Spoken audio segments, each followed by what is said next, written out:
Last week, we had a bag of mixed talent in Bulawayo with McLaurin sneaking through to join contestants Dowd and Ryan. We are in Harare this week with Eagles Leslie, Jackie, George, Wisdom and Nomvula. Crafted Inc.'s Gladys Jibanda has something rare, something new yet old and artistic. How far will she go? Old rags, new bags. Worn as clothes, textiles are a beautiful thing. But dumped on the streets, they're an ugly nuisance. Like in Zimbabwe's capital, Harare, where waste collection is often inefficient. That bothers 22-year-old Gladys Chibanda. So she collects the leftover fabric at tailor shops and uses it to create beautiful clothing for objects like notebooks and diaries, or even picture frames. So, the process of garment making involves cutting fabric into different styles. Research shows that 16% of it is counted as waste. So we as Crafted Inc., we collect this waste fabric from tailors to make useful things like gift bags, gift boxes, and notebooks. These products are used by people as corporate gifts or personalized gifts for those clients that want to strengthen their relationships. We have generated more than 20,000 in the last 2 years of operations in revenue, and we are looking forward to generate about 160,000 in 5 years. If we went outside Zimbabwe, largely Africa, because you've gotten an African bias to a large extent, which is where I think the competition for your wares will come out of. Where are the biggest craft projects in this country? On this continent? Particularly these products of this range, it's in Nigeria, Kenya, and a bit of South Africa. And what is their participation in the markets that you've just mentioned that Zimtrade highlighted as potential for you to go to? So most of them, they focus more on accessories, fashion, and they don't really do gift bags and notebooks. So I'm seeing this as an opportunity that can appeal regionally, especially in the African countries that can connect with the fabric. You still believe you have a market for notebooks in this digital era? There's a high rise in millennials buying handmade luxury notebooks because of the digital onslaught. They are trying to find the traditional ways of connecting with emotions. So they are buying more traditional notebooks, especially the handmade luxury notebooks, instead of using the tablets and apps. Leslie. All right. Thank you, Gladys. Boxes. I think you have got a very good logo there. A very good logo. My suggestion is probably your work should have an encryption of that logo so that we can associate with it. If I get to see it in the UK, I can relate that that's Gladys brand. So I think as an improvement from what you are already doing, right, there is now need for you to push the brand, because the reason why we continuously want to use a body line is because of how it was branded and how it was pushed to us. So I think pretty much most of the issues, like, it really shows that your business is structured. Most of the issues you have covered. I think Jackie had also interrogated some of the issues that I was also keen to understand in terms of the market, in terms of how you are going to compete with, I know Ghanaians are very good with this, Nigerians also, and people from Kenya, I think, yeah, around that area. They are also very good in this kind of art. As an exporter, what is the strategy? How are you going to get in there and compete with other brands? Ghanaians and Nigerians are fierce competitors in whichever market they go for. Is Gladys ready for them?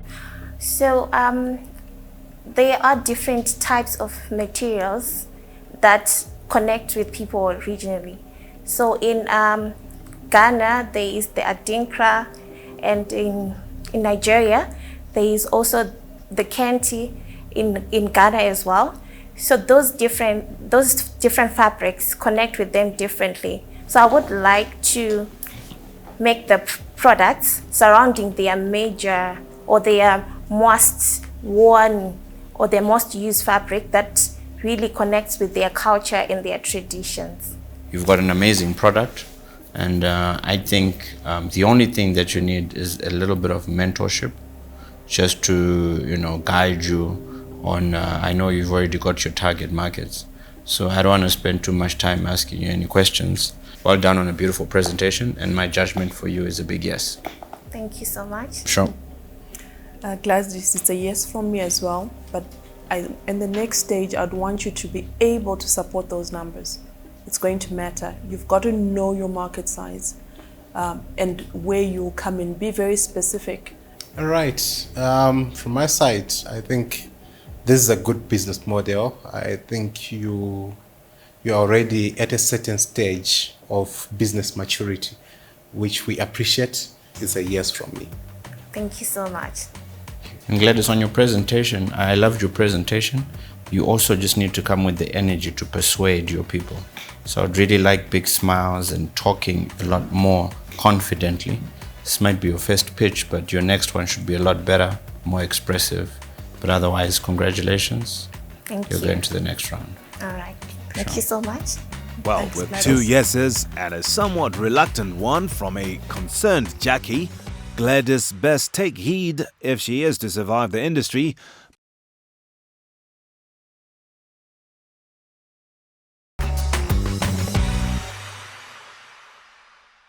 Junior is from OV Products and she oozes confidence. But will it be enough to convince the Eagles? Hello, Eagles. My name is Miss Bakasa, and I'm so happy to see you here. Why? Because you survived COVID-19. One of the reasons you survived COVID-19 is because of good hygiene, which is where we come in as Olive Virgin Private Limited. Our company is focused on doing 3 things. We manufacture detergents, disinfectants, and also offer deep cleaning services to schools, hospitals, restaurants, just to make sure that everyone has got good hygiene. What we also do is that as part of our corporate social responsibility, we have got a trust called Headrooms Matter, which focuses on the girl child because our company is owned by a female. And to do that, we created a journal called the Headrooms Matter Journal, which we also give to our different communities that we serve. And we also offer trainings. But back to hygiene. At Olive Virgin Private Limited, we have got a brand that we started with called Kwesha, which is what you have on your tables today. Kwesha is in more than 600 shops. We started last year, and we've managed to do this through serving our community, and it's something we are very happy about. And as of this year, we've expanded our product line to Wave, which is what you see on the screen here. We are very excited to launch Wave actually on Monday. Today, as we speak, we are in production, and we do not have any samples with you. So we are currently manufacturing sanitizers, disinfectants, your bleach, your hard surface cleaner, your scoring powder, and your toilet cleaner. And we believe we are going to take the market by storm. And it is because of this reason that we believe this program is going to help us as we are looking forward to exporting not to other countries and not only focus in Zimbabwe. Thank you. Thank you. Very well put together presentation. Tell us a bit more about the financials. When we started last year, we started mainly focusing on this. We started pushing the product last year, and because we have been in more than 600 shops, and our shops mainly include individually owned supermarkets, not your TM Pick and Pay, mainly because we do not have the financial muscle to actually be able to supply those supermarkets. And as of last year, we managed to raise about $10,000. And as of this year, thanks to UNDP, who believed in our project, we managed to get funding of close to 18,000 USD. And as a result, we are going to be able to fund our project to be able to actually be in the main retail areas like TM and OK. So how did you arrive at the 600 outlet figure? We keep a database of our clients. How do you differentiate yourself from your competitors in the market? First and foremost, if you look at our, when the product is sitting on the shelf, we have got our own different mold for this scoring powder. We are the only people with this mold because we are trying to move away from just copying the generic bottles that are on the market. So we want to really try and be different. Also, our product is called Kwesha. This came as a result of, I'm a woman, I do dishes. At times when I burn a pot, and you try to scrub with other products that are on the market, you need to go outside and use sand to make sure that you finish rubbing off that pot. And so Kwesha was born out of that need to solve that problem as a woman, to say, okay, fine, how am I going to differentiate my product? And so our grains that we use in Kwesha are a little bit harder, but they're not bad for your pots, but they do get the grit from the pots. Okay, and your pricing point in comparison to your competitors? You see, now the thing with pricing is that, especially with detergents, if your prices are too low, the consumer might think your product is a bit inferior. So we just try and benchmark our products with what is already on the market so that we do not shoot ourselves on the foot. But in terms of production, in terms of everything, we are that competitive. Fantastic. All right. In terms of strategy, what strategy are you driving? Is it differentiation? Is it cost-based? Because when she asked the price point, you said you are not lower than other brands because you want people to believe.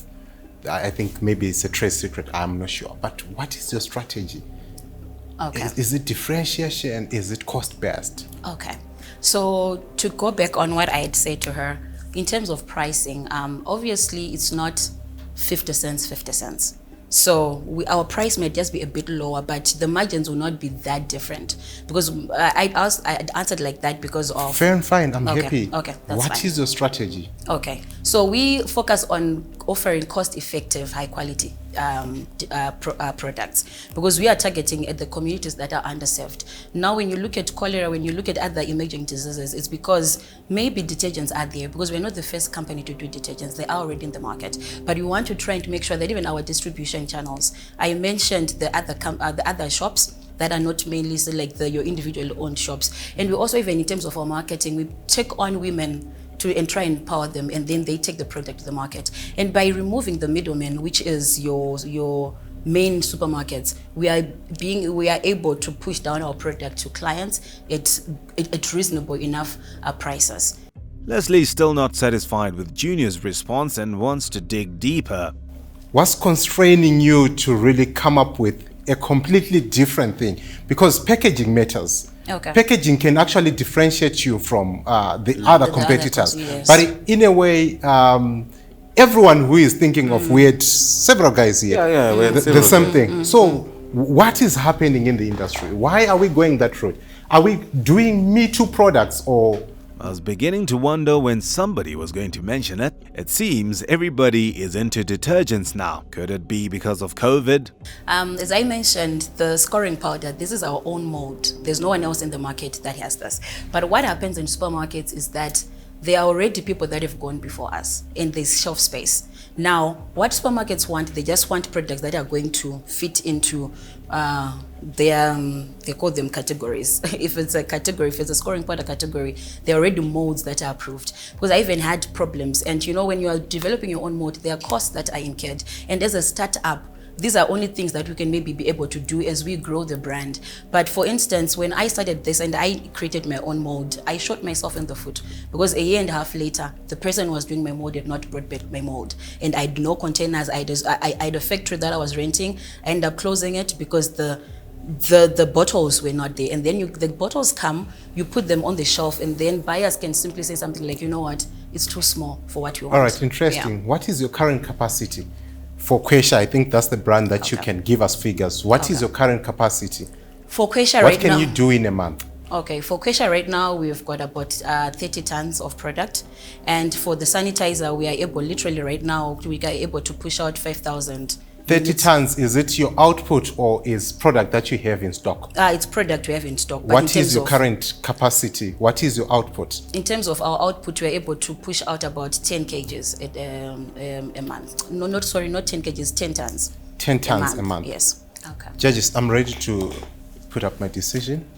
Well, I'm happy with the milestone, right? Thank you. I'm happy with the confidence. I'm happy with the strategy. Because instead of getting into the deep waters, you opted for alternative markets, which is something that is good. I respect that. But there are issues around your packaging. I think there's a lot to be done. You know, I actually used a pen to actually check. Is this semi-gloss is what? This is purely paper. Okay. And with the nature of your product, this is liquid. If there's any spillage that happens, then it automatically affects the level. So I think there's a lot that needs to be done in terms of presentation. This is something that just need a bit of panel beating, but I think you are somewhere. You have made headway, you have made milestones. So it's a yes from me. Thank you. Wow, bond paper. Really, Junior? Well, still looks good on TV. It's a yes from me. You've been quiet, but it's a yes from me. Thank you. Yeah? Yeah. I think you've got your third yes. You've reached a lot of milestones. You're very aware of where your flaws are and you know where your strengths are. And I would say just continue on that same trajectory and sky's only the beginning. With 2 yeses, Junior joins the rest of the successful contestants in the next round.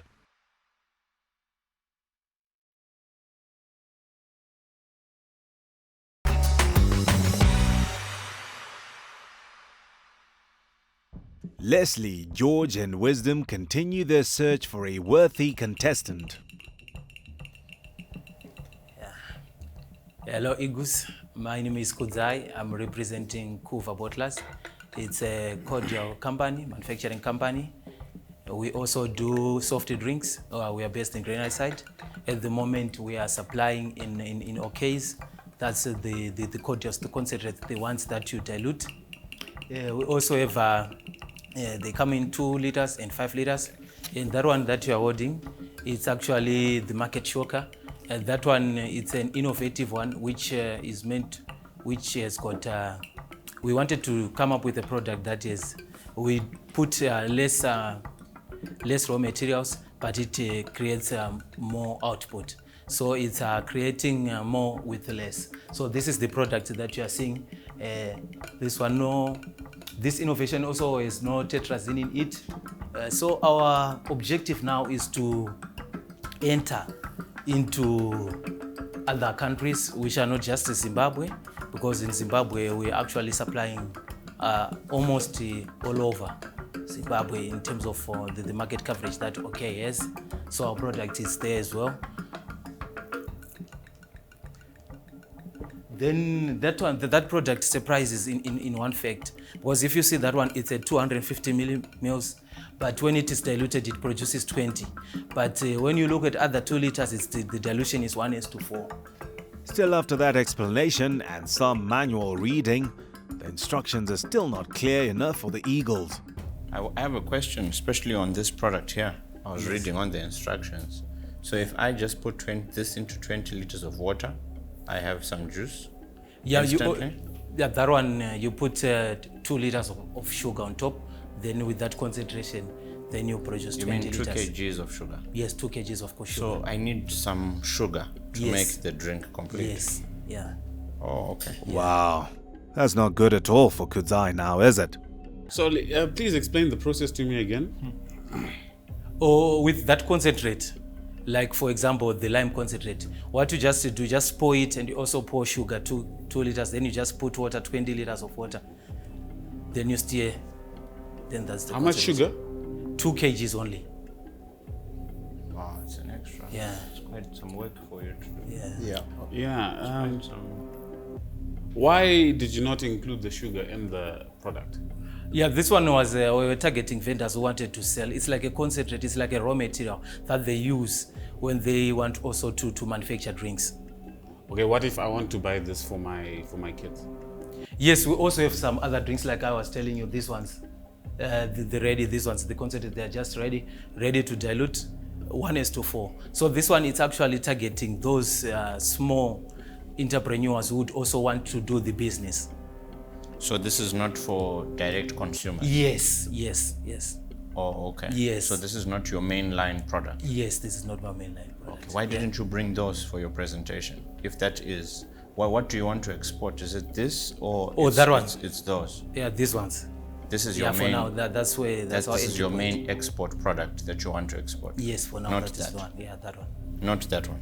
Yeah, that one for now. Okay. Yeah, interesting. Yeah. You've been operating since 2017. Yes. Can you give us a rundown of your financials? Yeah, in terms of... If it doesn't make monetary sense, it probably doesn't make logical sense. Revenue. Yeah, this business on a monthly basis, like in 2017, we're using United States dollars.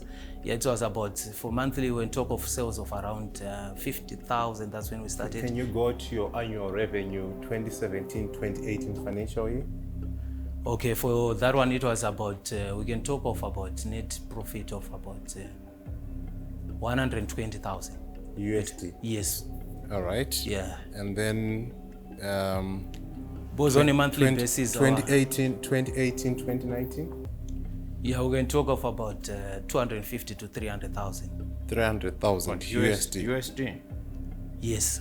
That's the total sales you made? Yes, the total sales. And your total profit in 2018-19? We can put it at around 200,000 USD. 200,000 USD. Okay. Yeah.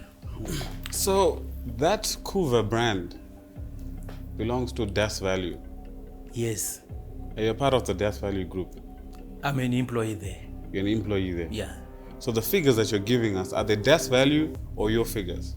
The figures from Kuva side. Which is Das Value? No, there are two companies. There's Kuva, then there's Das Value. Okay. Yes, there are two good companies which are all right, and then this one, Acromas. Yeah. Is another company. Yes. Which company is yours? I work with Kuva. You work for Kuva or Yes. work with Kuva? I work for Kuva. Okay. Yeah. So this is your product? Yes. You created this product? Yes. Okay. So the figures that we want are for this product. This particular one. Or for that one. Your product. Wisdom is so persistent. Why is that? I've worked with that brand. That's how I know these things. Okay. I want to know your figures for this particular product. That one, it has not yet been, not that much in terms of sales. No, be particular. Yeah. If it's not that much, if it's 10 units that It's you about, sold. it's about, we can talk about 500 per month. 500 units? Yes. Or $500? $500, because each sales costs $1. Okay. Yeah. So that's very different to what you presented Yeah. us. In my view, this can be a very dangerous product because there's no declaration whatsoever of how this product has been formulated. There's no communication. Okay. There was a danger for us to actually open this thing and drink it because there's no clarity whatsoever about this product. Without further interrogation, for me, this is an automatic no. When you feel you want to do business, you can't really take the employer's business and pitch it. Okay. I mean, there's need for you to really separate what you are doing and what your employer is doing. Yeah, I'm very sorry for that. Maybe I was also just highlighting other products that we do. I wanted to pitch this one. Well, this is embarrassing. I think for me, Kudzai, it's good for you to be entrepreneur, but I think the most important thing is honesty. Yeah. And when you come and pitch an idea to potential investors who want to buy into your business, if you are saying you're making, like you said, 200,000 sales, you are enticing us, and then when we actually come to your site and we see that you actually haven't even started, it's not good. So I think honesty is key, and with that, I'm going to give a no. And next time, come prepared, focused on what you want to present. It's a no from me. At the judges, it's a no. So unfortunately, 3 no's means you don't go to the next round, but I'm sure there's going to be some mentorship that you will get. We've seen our fair share of crazy in the eagle's nest, but Kudzai takes the crown. I don't think he will still have a job when his bosses see this. Well, that's if he even works there in the first place. With 3 no's, it's goodbye to Kudzai.